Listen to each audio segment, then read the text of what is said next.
Hello everyone, আসসালামু আলাইকুম। কেমন আছো সবাই? আজকে চলে আসছি নতুন আরেকটি ভিডিও নিয়ে তোমাদের সাথে।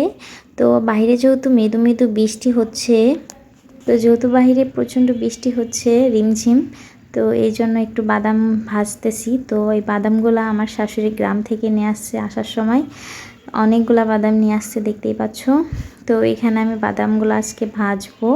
আর এই বৃষ্টির সময় বাদাম ভেজে খেতে কিন্তু বেশ ভালো লাগে।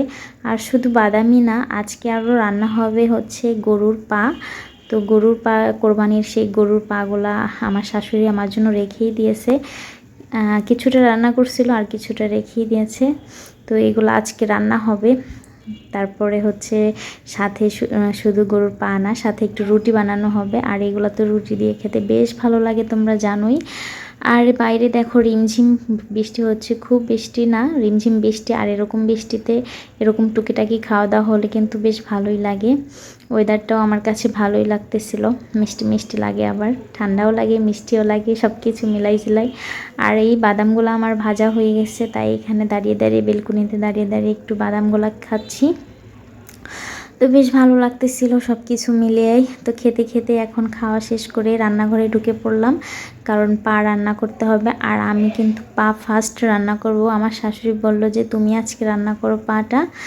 তো আমি, শাশুড়ি যেহেতু অর্ডার দিছে, কোমর বেঁধে তো নামতেই হবে, তাই না?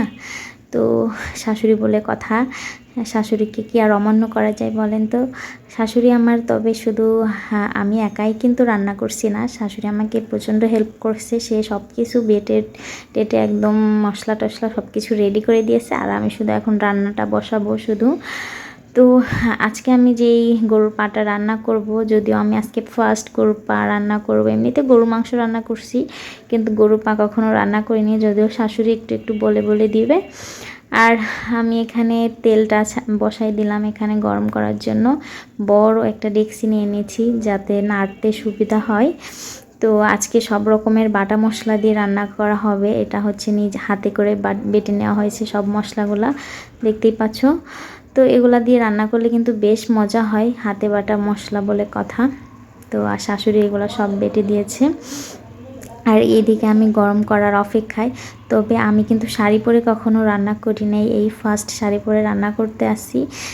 আমার কাছে বেশ ভালোই লাগতেছিল। তোমাদের কেমন লাগে একটু কমেন্ট করে জানাবা প্লিজ। আমার শাড়িতে এই যে আমি যে রান্না করতেছি গিন্নির মতো লাগতেছে কিনা তোমরা একটু কমেন্ট করে জানাবা, ঠিক আছে? আচ্ছা, তো এখন হচ্ছে আমি এখানে পেঁয়াজ বসাই দিলাম, একে একে সব মশলাই দিয়ে দেব। তোমরা জাস্ট দেখতে থাকো আমি কিভাবে রান্নাটা করি। তো এখানে আমি এই যে মশলাগুলোও দিয়ে দিলাম, তেজপাতা, গরম মশলা, সাথে ফল, এলাচ, দারচিনি সব কিছু দিয়ে দিলাম একটু একটু করে। তারপরেই এখানে লবণটাও দিয়ে নিলাম। লবণটা দিয়ে দিলে তাড়াতাড়ি হচ্ছে ইয়াটা টেনে আসে, পেঁয়াজটা টেনে আসে। আর এটা দিতে দিতেই দেখি একটা চুল এসে পড়ছে। আর এই চুলগুলা যদি খাওয়ার সময় পড়ে, মেজাজটা যে কি খারাপ লাগে, প্রচণ্ড ঘৃণা লাগে। যাই হোক, যে আগে ভাগে চুলটা চোখে পড়ে গেছে। এই তো, আর এখন সব মশলাগুলো একে একে দিয়ে নেব, বাটা মশলাগুলো দিয়ে নেব। শুধু আমি হচ্ছে গরম মশলা বাটাটা, মানে ফল টল বাটা, ওইগুলো একটু পরে অ্যাড করব। যাই হোক, তারপরে এখানে একটু পানি দিয়ে নিয়েছি। তার আগে কিন্তু আমি এই গুঁড়া মশলাটা দেওয়ার আগে একটু পানি দিয়ে নিয়েছি যাতে মশলাটা লেগে না যায়। এখানে একটু ধনিয়া গুঁড়াও দিয়ে নিলাম।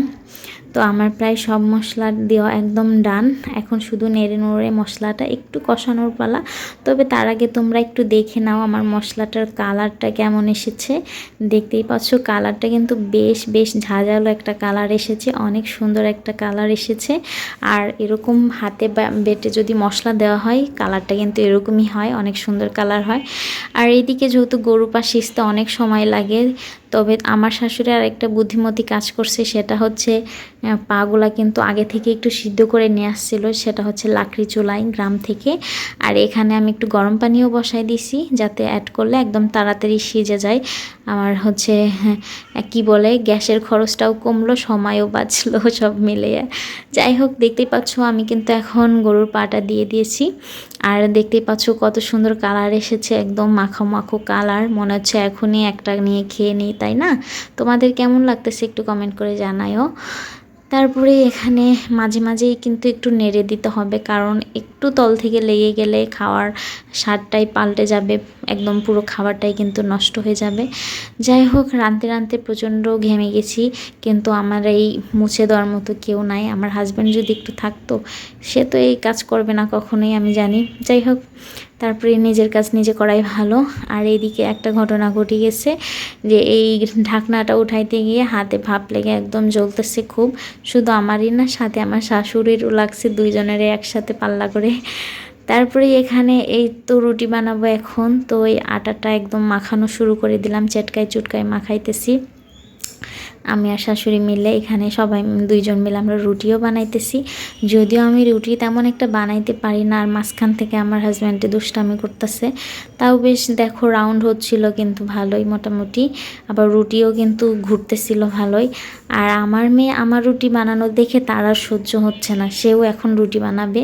সেও তো জোর করে একদম কেড়েই নিল, দেখো একদম মানে প্রথম দেখাতেই সে রুটি বানানো শিখে গেছে। যাক, আমার মতো হবে না, আমি তো রুটি বানাইতে পারি না, আমার মেয়ে মনে হয় রুটি বানাইতে পারবে। যাই হোক, আমার কিন্তু রান্না একদম কমপ্লিট। দেখো কি সুন্দর ইয়ামি ইয়ামি, আহা হা হা, কত সুন্দর কালার হয়েছে। এখন শুধু খাওয়ার পালা, চলুন একসাথে খাই সবাই মিলে।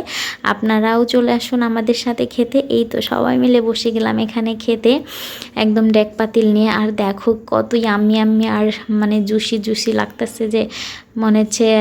যাই হোক, তোমাদের লোভ লাগলে আমাদের এখানে চলে এসো খেতে, সবাই মিলে একসাথে শেয়ার করে খাই, তাই না? সবাই মিলে যেহেতু বসেই গেছি, এখন আমারও খাওয়ার পালা সবার সাথে বসে। তো আমি একটু টেস্ট করে দেখি কেমন হয়েছে। তো মুখে নিয়েই দেখলাম যে আসলেই আমার ফার্স্ট রান্নাটা বেশ ভালোই হয়েছে। তোমাদের ভিডিওটি কেমন লাগলো অবশ্যই কমেন্ট করে জানাবা। আজকের ভিডিও এই পর্যন্ত। আল্লাহ হাফিজ, টাটা, বাই বাই।